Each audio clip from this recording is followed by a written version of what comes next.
the email about the press conference that will be taking place about the Changemaker Challenge? Yes, no? Just if you want to handwrite it down if you didn't see it, it's Tuesday, February 16th, 11 a.m. here on campus. We're still working out the details. I'll contact you about that. But we hope you can be here. The superintendents, all three of them involved, will be here, as well as our president. And then also the sign-in sheets on your table, very important you fill those out for us. Since we'll find out which ones of you will be here on the 17th, but we want to stay in touch with those of you who may not get to that point. But we also want to make sure that we follow up with you on your interest levels and get you in touch with students and professors here. With that, I want to introduce Dr. Shane Davidson. He's got the handheld mic down here. He's our Vice President of Enrollment, and you have him and his team to thank for the incredible opportunity of the scholarship that the winners will receive at the end of this. And he and his team would like to say a quick word of welcome. Thank you, Erin. Good afternoon, everyone. As Erin said, Shane Davidson. I have the pleasure of serving as the Vice President for Enrollment here at the University of Evansville. And what an exciting day this is. Something that was an idea that has been expanded, and to see it come to fruition with Dr. Griffin and Erin and their team and our GAP program and our institute is so exciting. For the opportunity for you students and coaches to see a real life example of what happens on really kind of a daily basis here at the University of Evansville with collaboration among teams. Our GAP program, which you're going to hear more about, this is an example of that. But the hands-on learning that our students get with our faculty here at UE is such a phenomenal experience that you're going to get to participate in. And we're very excited to be able to sponsor the scholarships to the winning team and to the winning students that choose UE. And so we're very excited to do that, and I'm excited to be a part of the process, see the competition, and see you on competition day and the things that are going to happen on your campuses within your team. So we're very, very excited. I have a team member here with me, Kenton Hargis, who is our Associate Director of Admissions. Kenton's going to say a few words. He's going to be here with you today. Some packets were passed out about the university. And we're going to have members of the team, each of the training sessions, to be here if you have questions. Really coaches about opportunities for admission for students, how you can be a part of this hands-on process if you do become a student here, and different things like that. So he will be here to help answer those questions, and I want him to introduce himself as well. Thanks for being here. It's going to be a great day. Thank you, Dr. Davidson. As he mentioned, my name is Kenton Hargis, Associate Director of Admission here at UV. So I'm the admission guy, you might say. If you have any questions about UE in general, admission procedures, anything like that, I'll be in the back. Come find me anytime. But let me just speak for a moment. You know, I meet with high school students every day. I met with 3 different high school students and their parents, respectively, today. And I hope you guys just know for a minute how much you inspire myself and the rest of my cohorts in the admission office. When we meet with you, we're inspired by the activities and engagements you have, especially something like this. So take it in, learn a lot, ask a lot of questions, not only to me, but anybody else involved in the Changemaker Challenge. And I just want to say thank you for being here, for being on our campus. Hope you enjoy your time on our campus, and don't be a stranger. So I'll pass it on, and thanks again for being here with us. Thank you so much for that. And just real quickly before I introduce our next speaker, do a quick roll call just to make sure I know which schools we have. Is Bosse here? You're from Bosse. Okay. New Tech Institute? Castle? Wrights? North? Monterey? Boonville? Memorial? Tecumseh? Central? And I think we had some new students from day school. Yes. And did I miss? Sixth school. Great. Awesome. Well, welcome. As a UE alumna as well, I do encourage you to take advantage of the faculty and staff here. Contact us anytime if you have questions as you go throughout the competition and you're considering coming here, just have questions about life here in general.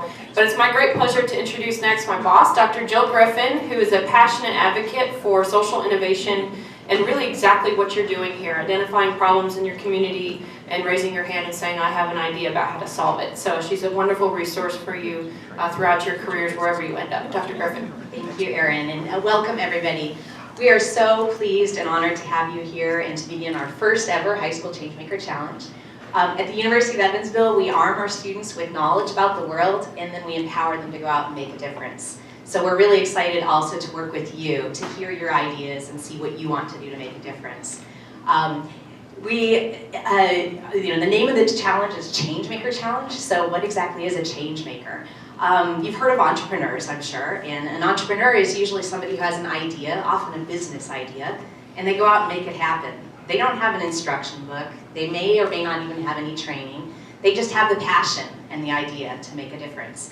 And so a changemaker is just like that, like an entrepreneur. Changemakers see issues, challenges, problems in the world around them, and they have an idea and a passion. And there's no monopoly on ideas. Ideas can come from anyone and from anywhere. And we think that high school students like yourselves are full of great ideas and have the passion to make a difference. So we're really, really excited to hear your ideas. We want your ideas, we want your passion, and we want to help you make your ideas a reality. With the Changemaker Challenge, as you know and as you'll hear later today with more of the details, the stakes are kind of high. You guys have heard that some full tuition scholarships are on the line. And what I want to impart to you today as you're starting this off is that regardless of whether or not you win the scholarship, I believe that everyone here is a winner. So you guys are all going to have an opportunity to develop your ideas, to talk about them, discuss them with your classmates, with your coaches, teachers. You're going to have an opportunity to have your ideas heard by some of the leaders in our communities. And you're going to have an opportunity to come up with ways to make your idea become a reality. So in that way, every single one of you is a winner. I applaud you and commend you for participating in this, and we just can't wait to see what you guys have to offer. Great. Thanks so much, Dr. Griffin. Next, I want to introduce Patrick Odoyo. He is our social innovation consultant. You're going to enjoy your time with him in our very own Social Innovation Club. Patrick is an expert on social innovation himself, having done it in Kenya and right here at home. He's going to talk you through some of that, and then the students are going to work with you on the content. What is social innovation? How do you work on self-sustaining your ideas? And then I will get back into the competition specifics to give you more information on what to expect when you're back here in this room in a couple of months. And we also have some students, our winning team from the collegiate version of this, who their idea they're actually working with the mayor on implementing right now. And they're going to give you some tips, and that's how we'll close out the day. So I'll turn it over to Patrick and the students. Good evening, everyone. We are very, very blessed to have you guys here first. My name is Patrick Odoyo. I taught at AIS. Do you guys know AIS campus? That's where I taught for 3 years, and I really enjoyed it. And then I had an opportunity to come here and explore some of the things that I've done in the social innovation, entrepreneurship, and change making. So we are so glad that we could get high schools involved, and I can't wait to see all those brilliant ideas changing the world. So from now on, I will give opportunity to our Social Innovation Club. They have something to say. Andre.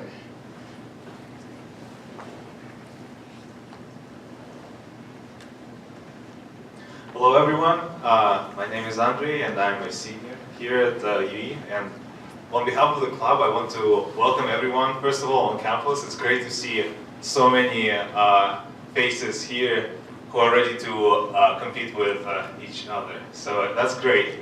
I started social innovation myself a few years ago, so I participated in the Changemaker, the first one that we had here on campus.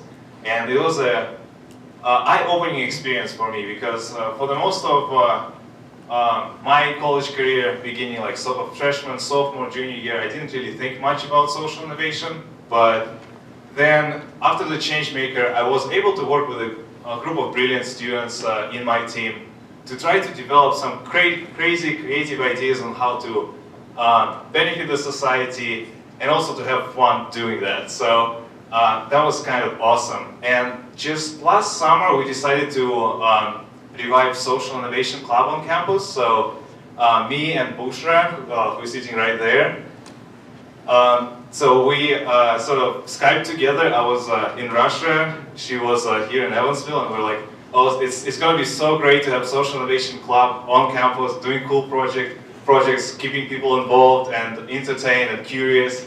So me, Busher, and obviously Patrick started working on the framework of the club and starting to think how to make this campus more socially innovative. And so now we grew into a huge club. It's one of the fastest growing clubs on campus. And we have so much support from the university, from the local community, from now high schools, that it's so great. I'm very grateful and I'm enjoying and learning a lot through this experience. So the mission of the club, just to get you updated on what's going on, if you decide to come to UE and want to join the club, we're trying to encourage innovation, but not only by like, okay, do something, it's good, it's awesome, but also by supporting it, because a lot of innovative ideas, they require consulting, they require mentorship, they require funding. So that's why the club is here, is to support students at UE and their ideas, not only just to develop one paper, but also to bring them into life. And so one of the winners of the last Changemaker field fit team, we're trying to work with them to help them establish their idea of outdoor gyms in the Evansville. So that's very exciting. I wish you all good luck. I think it's going to be a great learning experience for every one of you, and definitely an eye-opening experience, because I can tell from experience. Sometimes there will be challenges, but well, challenge is part of the competition that you are signing up for, so you should expect something challenging. And well, good luck to everyone, because the stake is full tuition to UE, so it's going to be very tough competition. Good luck to everyone. Thank you. Now, Patrick, are you going to talk about social innovation a little bit? Yes. So, just to start us off, I wanted just to discuss. I'm sure with your teachers and school, you're all excited. I'm sure you've seen this definition. You've seen many more other definitions about what social innovation is. I made it simple. I just broke it down to see if it makes more sense, and you guys can also guide me. We are learning, right? This is a learning session. So I thought it's one way of looking at it is creating wealth, right? Most of our innovators, they've started businesses and they're creating wealth. The other way that I looked at is improving well-being of society. So the people who just want add on helping non-profits. And it can also be both. So how do we break those areas? I looked at how does it look like when you're creating wealth. How many of you have heard of the City Car Club in Britain? They have a club where you can be a member. They have cars for you. So all you need to do is you purchase a membership and you have access to a car. You don't have to pay any insurance. You don't have to clean the cars. You don't have to do any parking permits. You don't have to pay service tax. You just be a member, you get a card, and they have so many parking spots within England where you can access these cars. At the same time, you can reserve it online. You don't have to literally walk and check on that. You can make a call, you can walk, and once you get to the car, you scan your card, they give you a specific code that you enter, and you drive away. That's all they did. It's so awesome. And they make tons of money. Can you imagine how much money they make? They have no obligation. You pay $25 per day. And then they have also, you can rent by hour. You can rent for an hour. Like you guys were coming down here to UE. You rent it from Tecumseh for $25, come here for 2 hours, take it back. Isn't that a cool idea? That's cool. Okay. So they only have That's one way that I look at how you can do social innovation to create wealth. And I'm sure they're doing a lot of money with the they're doing a lot of good with the money that they're making.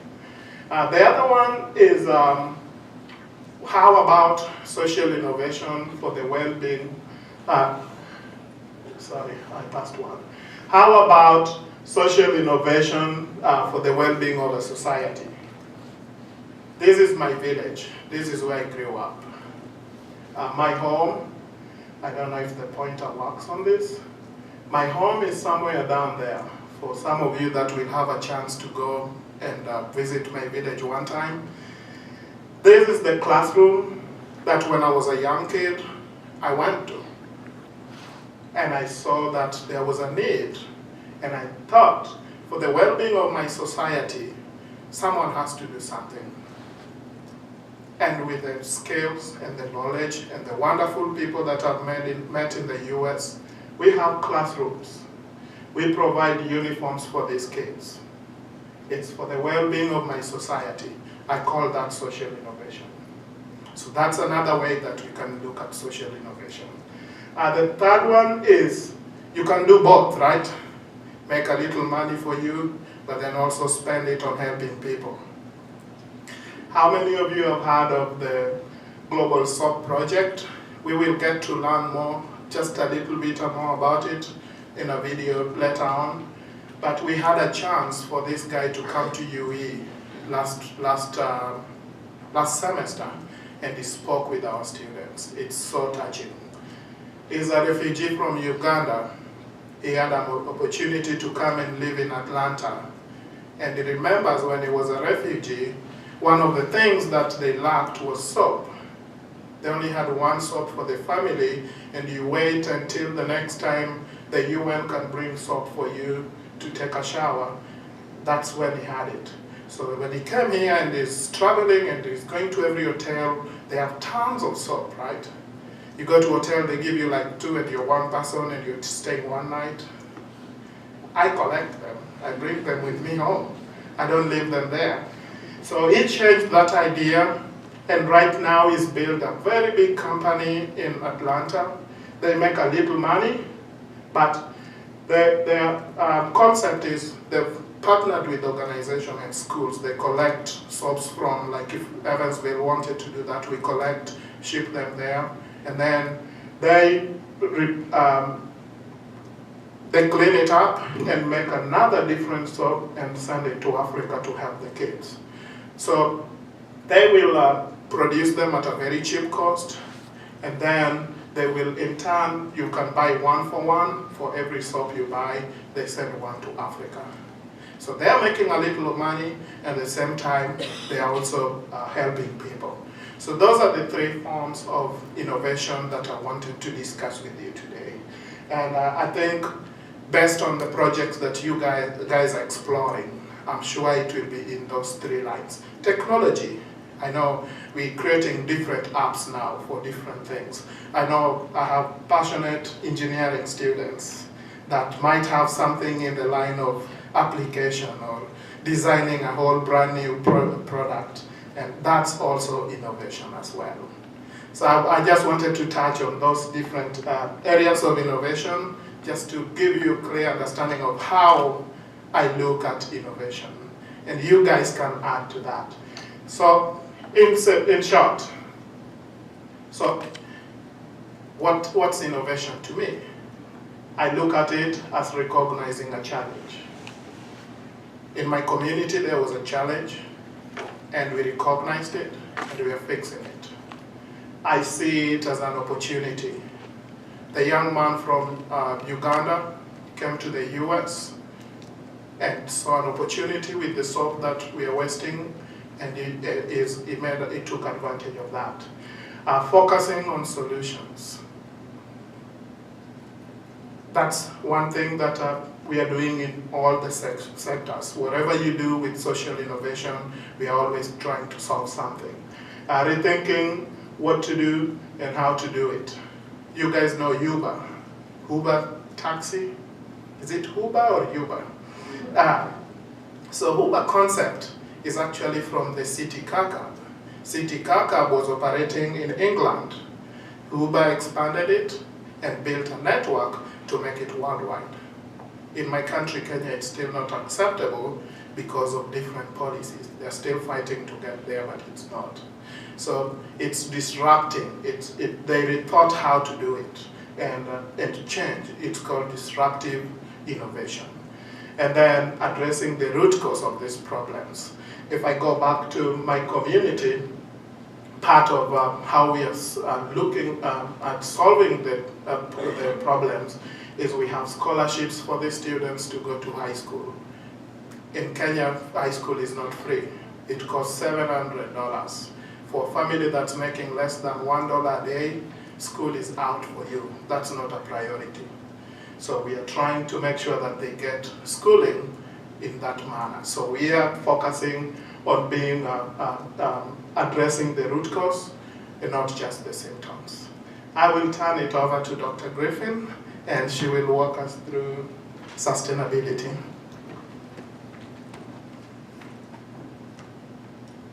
Thank you, Patrick.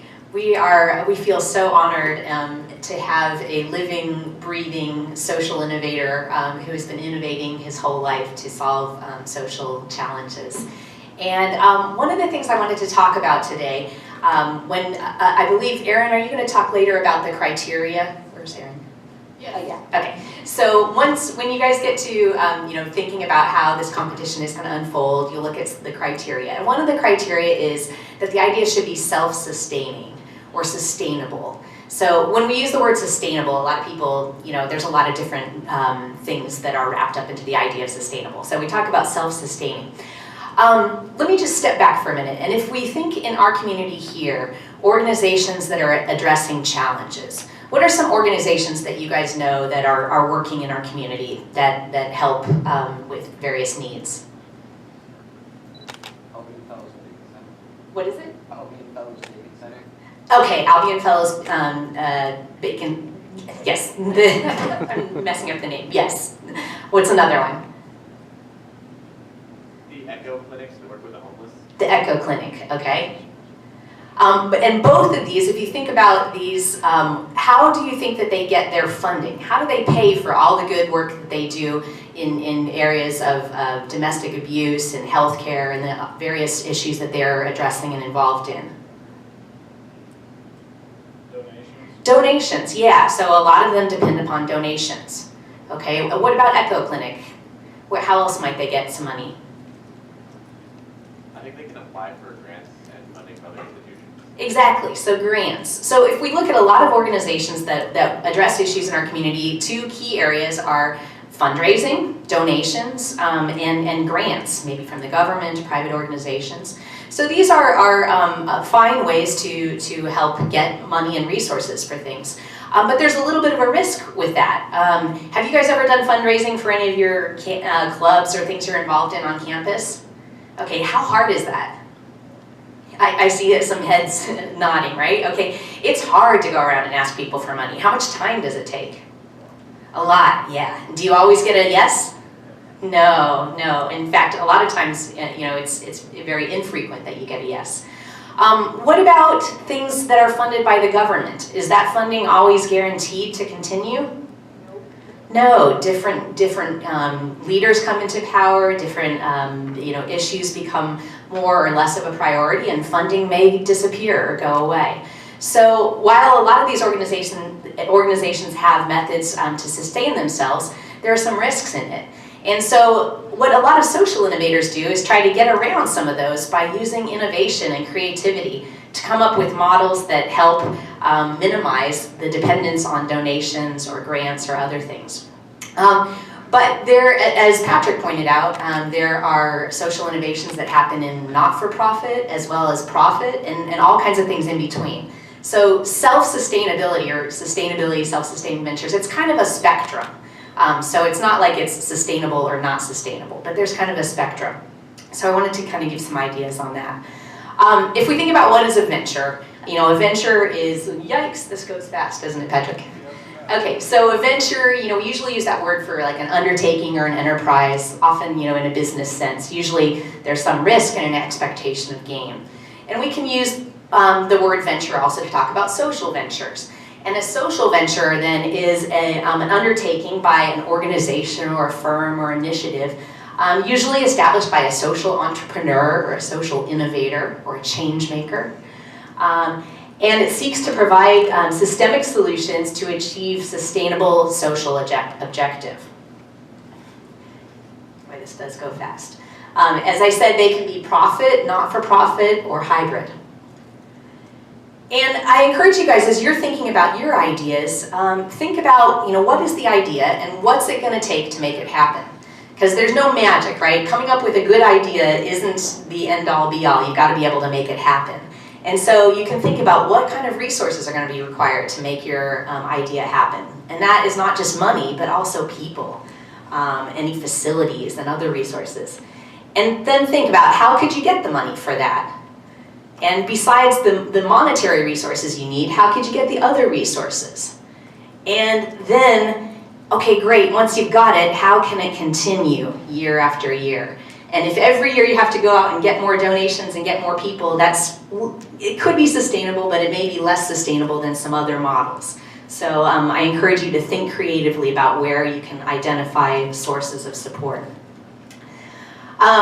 So self-sustainability basically then is the idea of, to what degree can this idea or venture or solution last into the future. So we want your ideas for change to last. It's great if you come up with an idea, but if it disappears after you leave the city or leave the venture or move on to do something else, it hasn't had a lasting impact. So I wanted to give just a few brief examples. Suppose you were trying to come up with an idea to solve homelessness, and you might have a homeless shelter. And there are plenty of homeless shelters, and some of them can get government grants or donations. But how could you innovate and maybe make that even more sustainable? Well, maybe you decide to focus your homeless shelter on something for veterans. And by doing that, you would be able to tap into government funds that are for veterans. Well, there may be more funds available for that. So that helps edge it a little bit more to sustainability, all right? And then what if you instead incorporate ideas where the people that you've helped through the homeless shelter then are required to give back? Then that reduces some of the resources that you're going to need. So that pushes it even more and more sustainable. In reality, hopefully you could get to something that's even much, much more sustainable than this. But you can see bit by adding, additional innovations or ideas, you can get something to be a little bit more lasting and cover those resources that you're going to need. I had another one. Maybe I was playing with my daughter when I was thinking about this solution. She's 10 years old, so she loves tree houses. And so we were thinking, okay, to address homelessness, maybe you could create tree houses for people to live in. Okay, whether or not the idea is good or bad, let's just look at the sustainability of it. So if we wanted something that was totally not sustainable, you could make those tree houses out of gold. First of all, it's going to be really expensive, right? Second of all, that manpower to lift that gold up into a tree and all those resources you're going to have to hold the tree up, everything. This is just a really bad idea, right? It's not very sustainable. So then we thought, well, how about if you made the tree houses instead of gold out of recycled materials, recycled lumber? Okay, so that's going to be more affordable, more sustainable. But still, you've got to get those materials and get people to, help build those. So what about if you engage the community and build a program where you bring in schools and artists and engineers and you have them collaborate to design the tree houses? Well, designing tree houses is fun for kids, right? And maybe fun for architects and things too. So you might get people interested and excited. And all of a sudden you might also be able to apply for grants for education and the arts and things like that. So by taking that idea and kind of adding a few more dimensions to it, you have access to more potential resources to help. So, this is maybe a little bit of an absurd example with the gold on the one end, but you can see how you can take an idea and move it towards more sustainability. I think I'm going to skip this example in the interest of time. Let's see, was somebody going to talk about Tom's Shoes at all? Were any of our Social Innovation Club members going to talk about Tom's Shoes? You have a video on Tom's Shoes? Okay. The link is in the middle. Okay, then I'll just, how many of you guys have heard of Tom's Shoes? Okay, so a lot of you guys. So the founder, Blake Mycoskie of Tom's Shoes, saw a need in Argentina. He saw that kids couldn't go to school without shoes, and that shoes were expensive and a lot of families couldn't afford them. So, you know, he had an idea to solve a problem. Well, he could have just created an organization that just got donations of shoes and maybe money to help deliver the shoes and distribute them. So that's one solution. Not as sustainable maybe as the solution he came up with. Maybe he could have taken it a next step and said, okay, let's get some reject shoes, and you know, shoes from companies that they can't sell them, maybe they're slightly the wrong color or something like that, but they're perfectly good shoes and could be used by people who need shoes. But maybe you could get those donated for free, or maybe the companies could even get a tax rebate from making a donation. So, you know, all of a sudden that becomes a little bit more sustainable. But what did he do? What does Tom's Shoes do? What's their model for giving shoes? You buy one, they send one over. Yeah, exactly. So they created the one-for-one model, and or built on the one-for-one model, one of the early pioneers of the model. And by giving shoes, it also helps them attract more customers, because customers like the idea that when they buy those shoes, they're actually helping somebody. So that helps their customer base. They generate profits, which help them to continue their operations. Their profits have supported other initiatives, eyeglasses, and a variety of things they've expanded into. So all of a sudden that idea of, you know, being able to sort of donate shoes has become much more sustainable. So I encourage you guys, as you're thinking about your ideas, get creative. Come up with ways that can get those resources and can get them year after year. Okay. Do you want me to? Okay. I think we have the Social Innovation Club students from the university are gonna come up. Did you want to do the Global Soap Project video? Yes, I think that was the plan. Okay, yep. Take it over.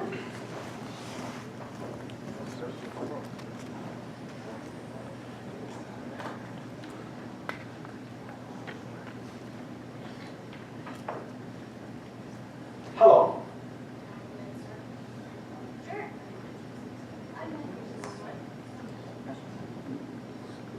Hello, my name's Andrea and I'm a junior member of the Social Innovation Club. So now that we've learned about sustainability and heard a bit more about it, we're going to watch a video that shows a sustainable action video, and so that you can kind of understand a bit more about the process, and hopefully this will help you in your presentations. Imagine for a moment your life without soap. No soap whatsoever for washing your hands or face. To us, this seems unthinkable. We take soap for granted. It's just one more thing to drop into the basket when we visit the store. But millions of children around the world have no soap. I'm Derek Kayongo. My family fled from the civil war in Uganda when I was 10 years old. We were fortunate to escape tragedy for a better life in the United States, my new country. Today, there are still millions of refugee camp children who have no bar of soap, no hope, no future beyond the misery they see around them. The World Health Organization and the United Nations estimate diarrhea kills 2 million children per year. Or to say this another way, one child dies a preventable death every 30 seconds. I know you agree with me that this is unacceptable. We must do better. Working together, we will do better. The Global Soap Project was founded in Atlanta to save the lives of these children, one bar of soap at a time. The simple act of child washing hands can reduce the risk of diarrhea and other illnesses by 30 to 50%. Here's what we do step by step. The Global Soap Project collects bars of soap discarded by hotels, reducing the amount of waste generated every day. In fact, hospitality experts tell us 2.6 million bars of soap are discarded daily from 4.6 million hotel rooms across the United States. This is an incredible opportunity for us. Discarded soap that we collect is stored in a climate-controlled warehouse before it's melted, purified, and processed into new bars that are shipped to Africa and donated to families living in the refugee camps. 10 tons of discarded hotel soap can be remanufactured into 100,000 bars of new soap. The cost of each new bar of soap is very small, just 10 cents. Our partners in the hospitality industry, volunteers who pick up and package the soap, and people who are working with us in Africa, all realize that soap alone cannot save young lives. But it can help, one bar of soap at a time. We're inviting you to join us. We will need volunteers to help perform many different kinds of duties that we are beginning to define. We will need financial and corporate friends who can help offset the storage, shipping, and remanufacturing costs. We will need more hotels. We are finding these new partners every month throughout the United States. The Global Soap Project is registered with the Georgia Secretary of State's office and with the IRS. Our non-profit tax status provides an immediate tax benefit to individuals, foundations, and corporations who make donations to support our work. You may learn more about the Global Soap Project by studying our website at globalsoap.org. We will tell you about the status of our projects. You will find the names of the many wonderful hotel ownership groups and other organizations who work with us. I'm often asked, how can I make a difference? The answer is fairly simple. Get involved. Everyone who helps makes a contribution that counts. There's no better time to save the lives of children, one bar of soap at a time. Thank you.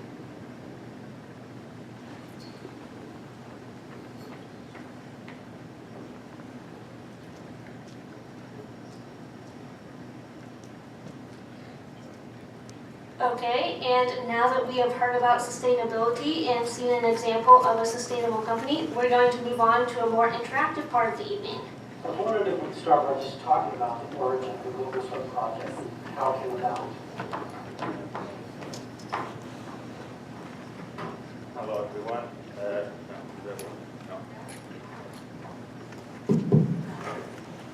Hello, everyone.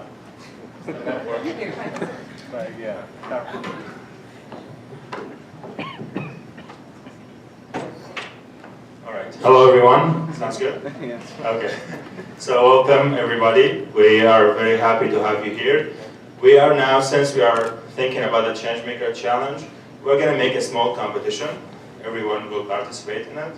And Carmen will lead you through the first 2 parts of it, and I'm going to lead you through the second 2 parts of it. And we're going to have a prize for every part, okay?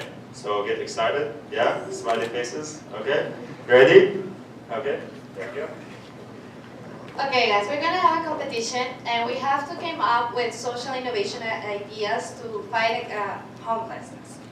So this competition is gonna be 3 stages and each stage is gonna have 5 minutes with a total of 15. Each one of you in your groups have to come up with a solution, a sustainable solution, and discuss it among your groups and order it and number it and put it on a list. And at the end of the time, you have to come up with more ideas that you can. Then each team will choose their best ideas, but we're also gonna take account the number of ideas that you have. So don't start thinking about which one is the best, just come up with all of the ideas that you have. And like he said, prizes are gonna be available. And do you want them to do it with the Post-it notes? Yes, please, with the Post-it notes that you have on the tables, you can write them down. For example, one of the solutions that we came up with is provide them with food or build shelters for them. So now guys, it's time for you to start. You have 15 minutes, 5 minutes to come up with ideas. We'll just count them as one, like if they're like the exact same idea, just not going very company.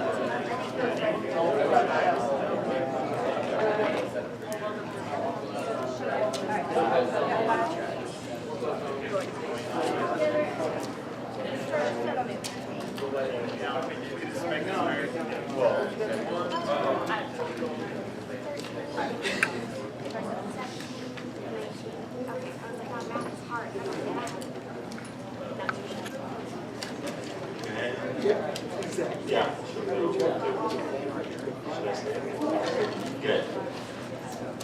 Each group, please get the number of ideas ready and tell it to the person who is representing the Social Innovation Club.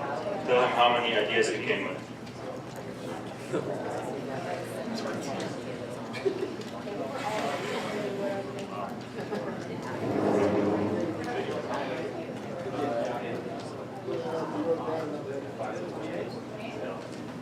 Okay, everybody is done?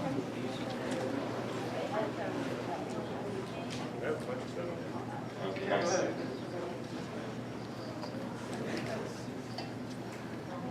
Can I please?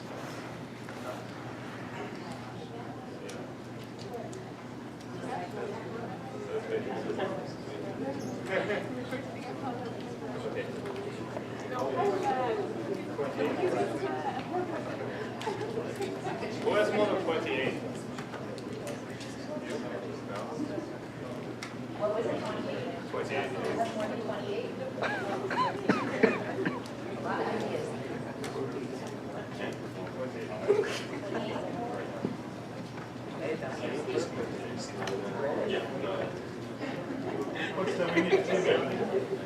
Who's the winning team, guys? Right there. How many? 28. 28, good job, guys. And oh, how many you guys got there? Okay.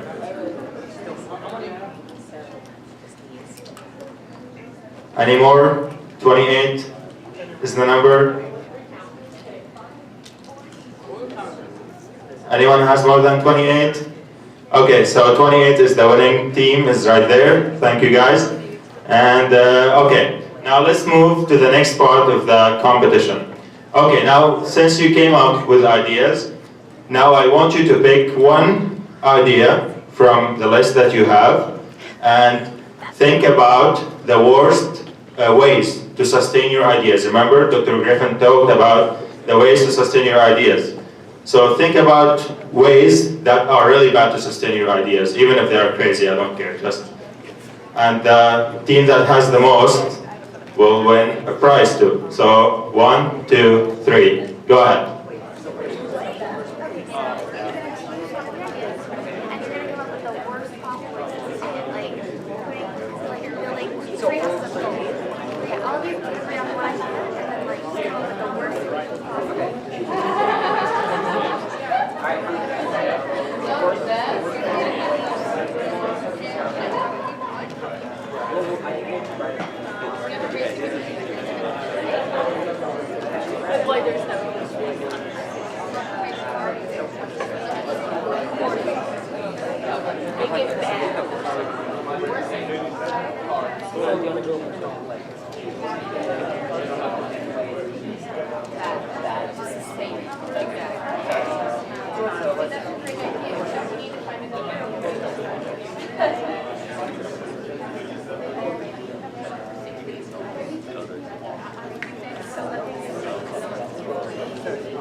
Yeah, that's a good idea. It's like how many?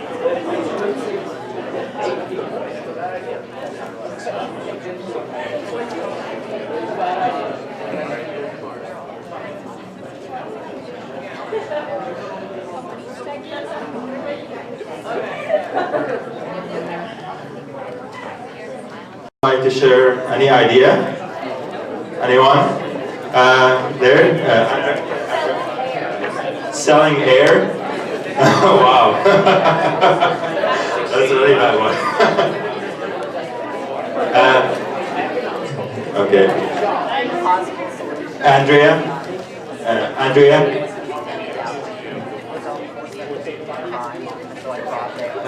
Can you please join these tables together so the competition is fair, because there's only 2 and 4.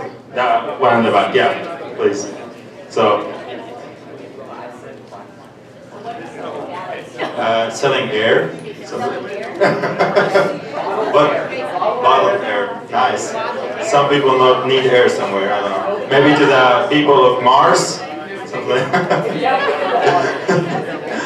Okay. Who has another bad idea? Who has another bad idea? 1 second. Come on. They have to eat for mountains. Nice. Who has another one? Another bad idea that you would like to share? Selling drugs. It's for a good sake, but it's bad. So, any other one? Have people rent their hotel rooms. Yeah, that's actually kind of sustainable. Yeah. So they had to sell their body parts on the black market. True. Do you guys have any idea? Like to share? Making them pay for and take AP exams to get out of college.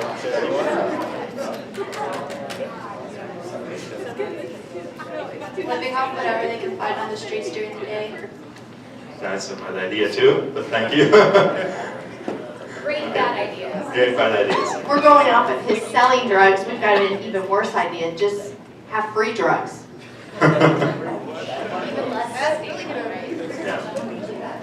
Okay, who's the winning table? Do you guys know yet? So you guys said 34, right? 34, wow. 34 bad ideas. That's a good number. Anyone has a higher number than that? 34? No? Okay. This is our winning table. Okay, let's move to the third part now. So the third part would be that let's come up with actually take that same idea that you picked from your first solutions and come up with sustainable ideas. Like you actually, how are you going to do it? If you are really into this idea and you love it, how are you going to sustain it? And sometimes your really bad ideas, if you flip them around. Sometimes if you flip around your really bad ideas and take the opposite, you might actually get a really good one. So look at some of those ridiculous ideas and turn them all the way around.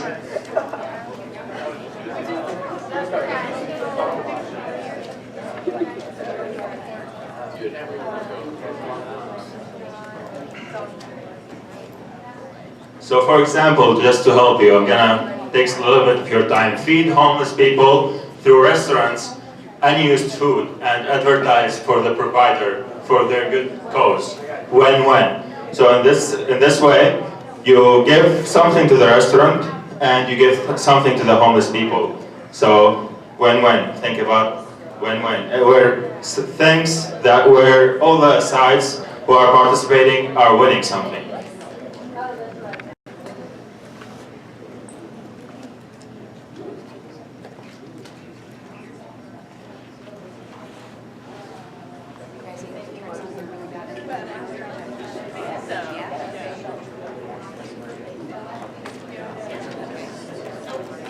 Okay, time is up. And now, please, Social Innovation Club members, go around and again, see who got the most ideas.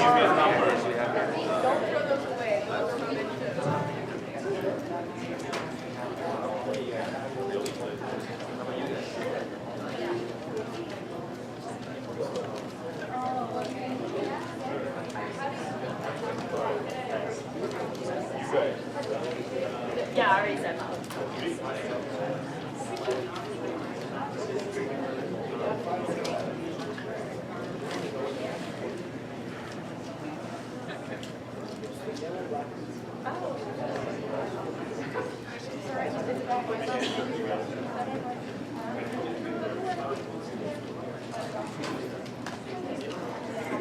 Okay, do we know the winner yet? What's the most number you guys got? 32, that table? That table, okay. 32 you said? Okay. Any other one? More than 32? No? Okay, that table is winner. Okay, congratulations for all the winners. Well, the purpose of, yeah, go ahead.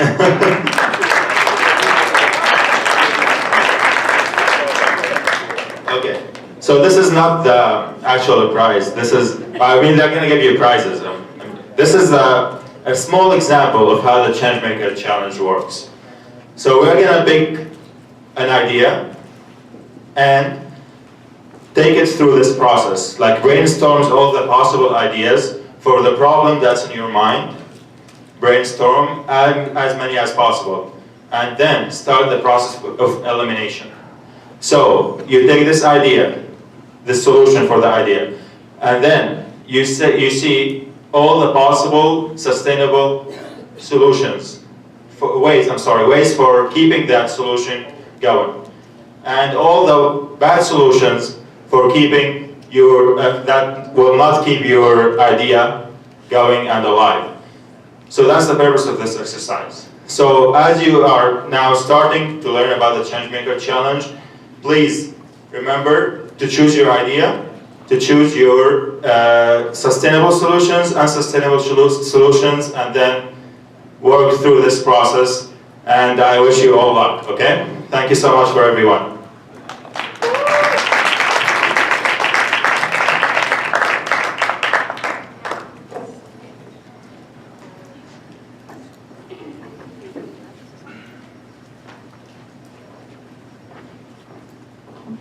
Okay, now that you've done the fun part, I get to come back up here and do the boring stuff.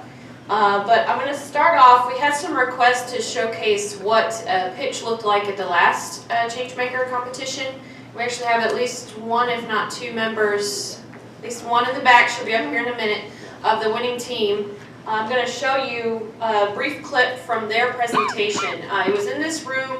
You'll see mainly this podium and part of the screen, so you won't see their actual presentation. But I bet if you wanted to see the PowerPoint and how they laid out their slides, that she'd be willing to share that with you somehow. We can get it through me later. But just so you can see a little bit about how they introduced themselves and a little bit about the Q&A from the community members that came afterward. So you can go ahead and hit that link.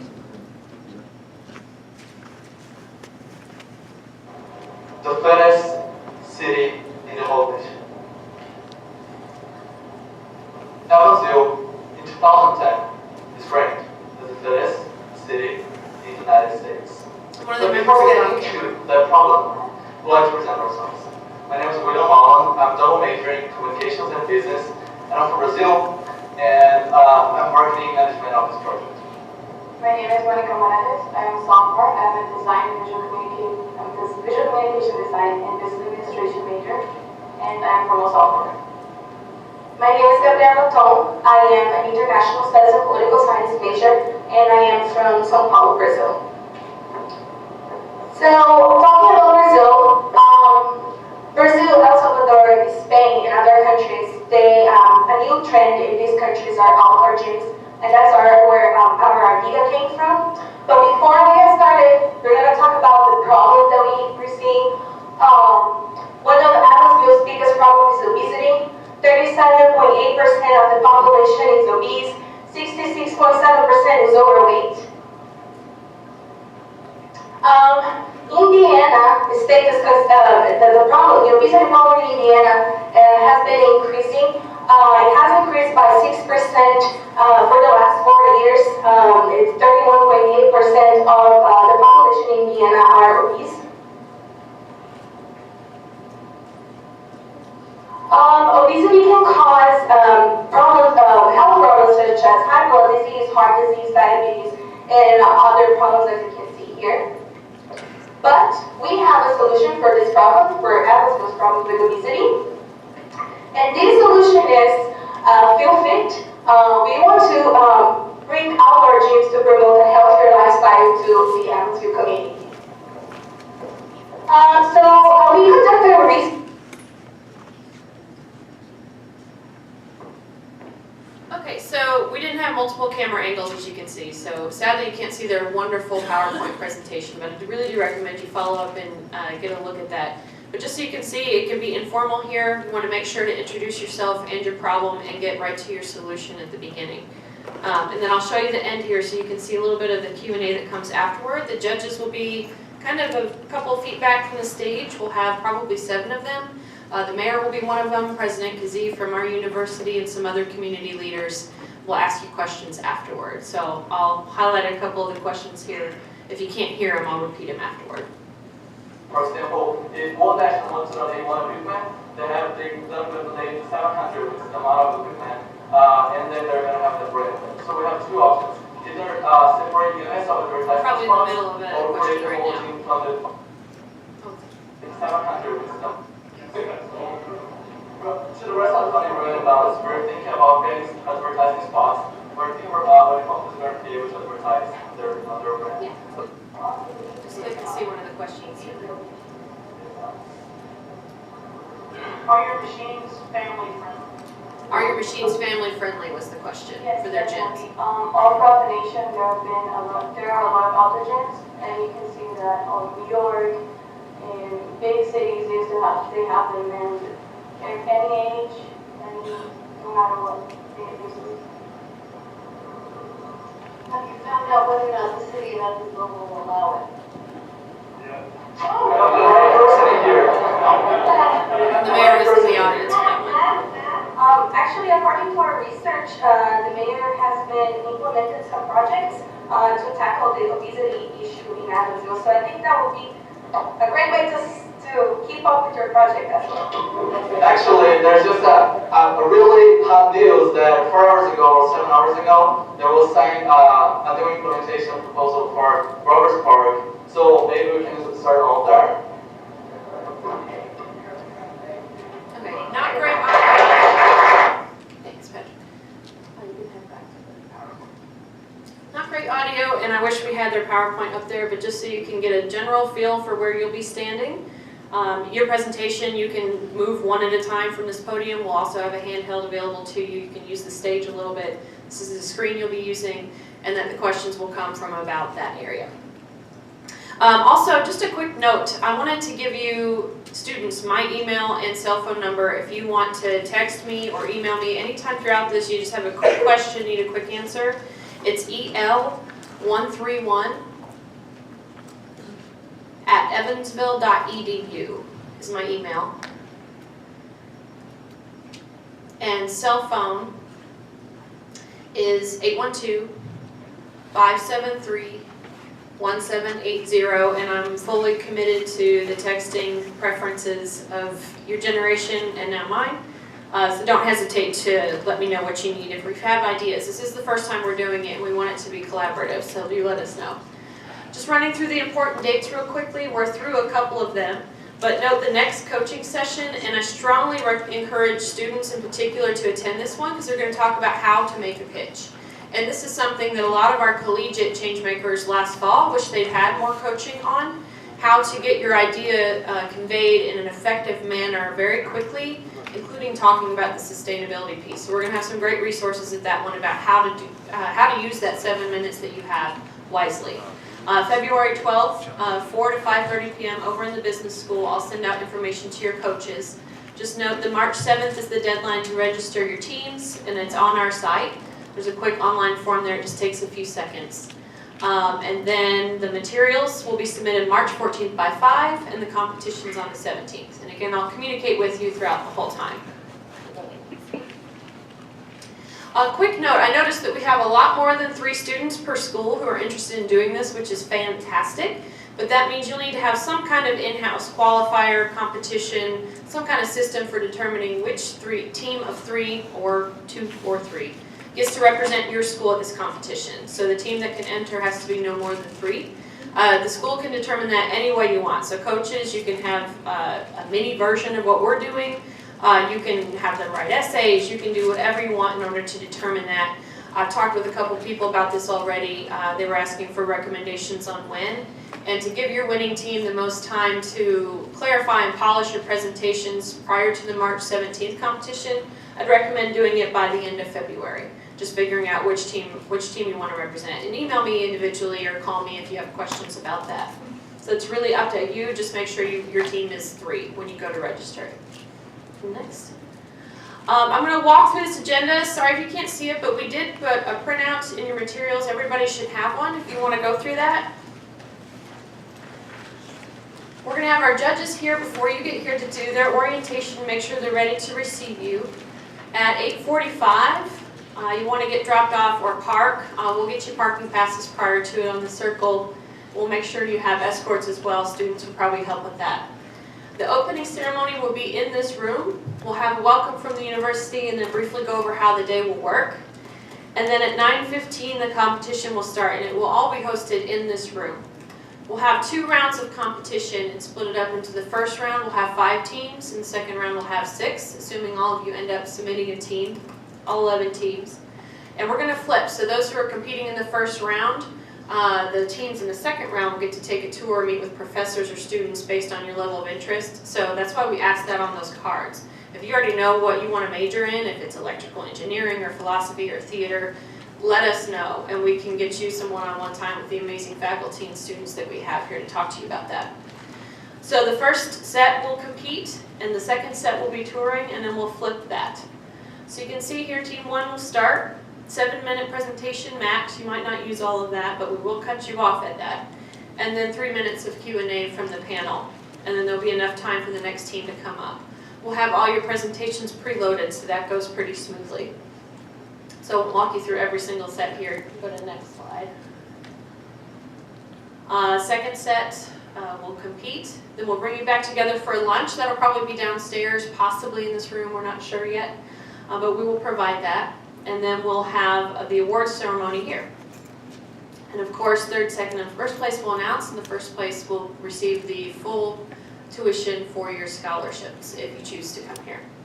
We should be done at 1 o'clock. So are there any questions about what to expect on the 17th? Much more details to come later, but wanted to give you at a glance as of now. Good? Informed on the boring stuff? Awesome. Next slide. This is scoring criteria.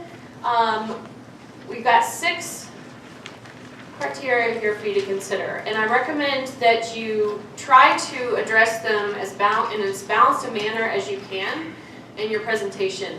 But one thing I do want to call attention to is that self-sustainability thing that we've really been hammering home in this session. So a lot of the presentations in the fall from the collegiate students were amazing, but they needed to give more time to what is your idea going to cost? Do you have any idea for the mechanism that can fund this?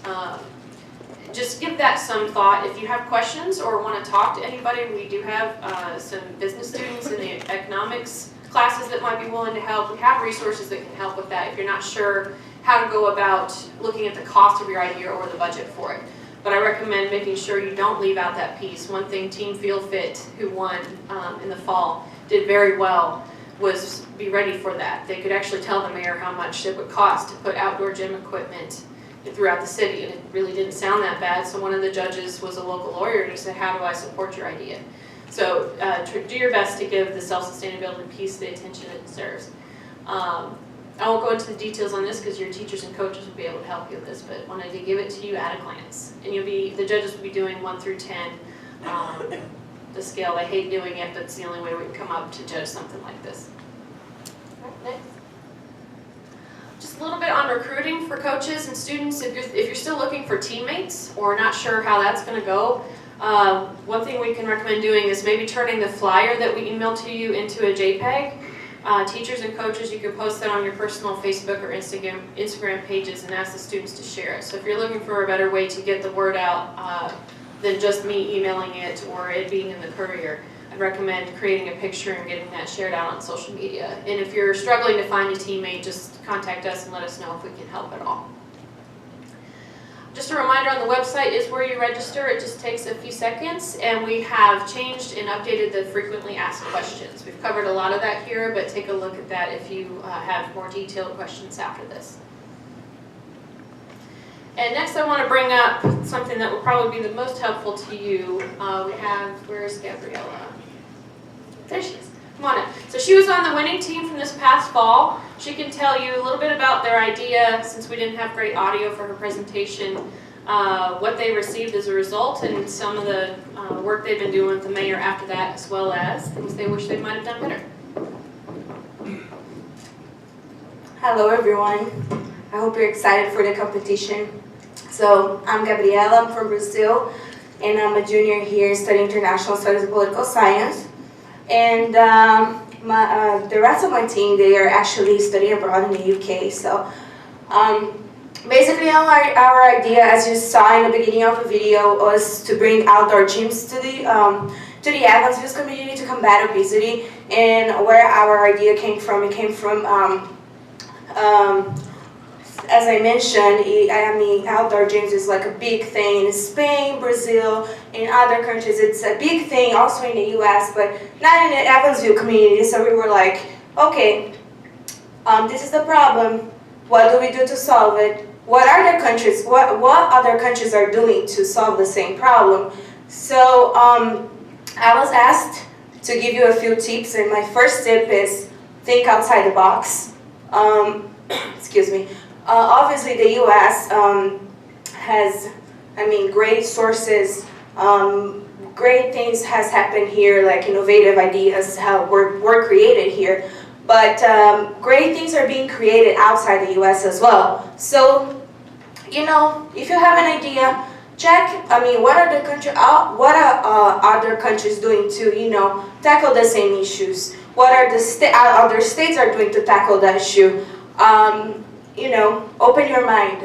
You know, look up to other countries, other states, and stuff like that. My second advice would be, let me see. I have some notes. Make connections. You have a great team. The Social Innovation Club, they're from all parts of the world. They have Peru, Saudi Arabia, what else? Russia, whatever. They're from all over the world. They're great connections. Also, I mean, the staff that you're working with, they are amazing. They're very supportive and stuff like that. For me, for example, after, since my teammates are in the UK, we've been working together from, you know, from via Skype and stuff like that. But 2 weeks ago, I had this meeting with the mayor. So, I mean, he challenged us with our project, how we're going to keep up with it. And then I kept the connection with him. And like last week, I had a meeting with him and it was very successful. So make connections. Wherever you go, make connections to make your project successful. And something that you should not do is leave things for the last minute. Is this working out? Don't leave things for the last minute, because maybe you have an amazing idea, but since you left it for the last minute, I mean, you won't have enough time to execute and put everything on paper in a presentation, whatever, and then your idea is going to go to waste. You're not going to do a good presentation and everything is over. So, yeah, very, very sad end, right?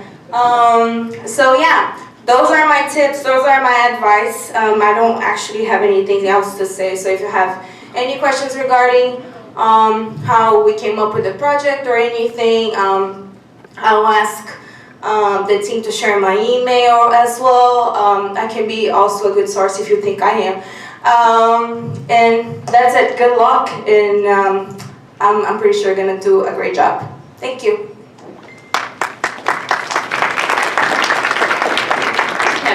I'll get you her contact information. Their presentation was very slick and very effective, so it might be helpful for you to take a look at that.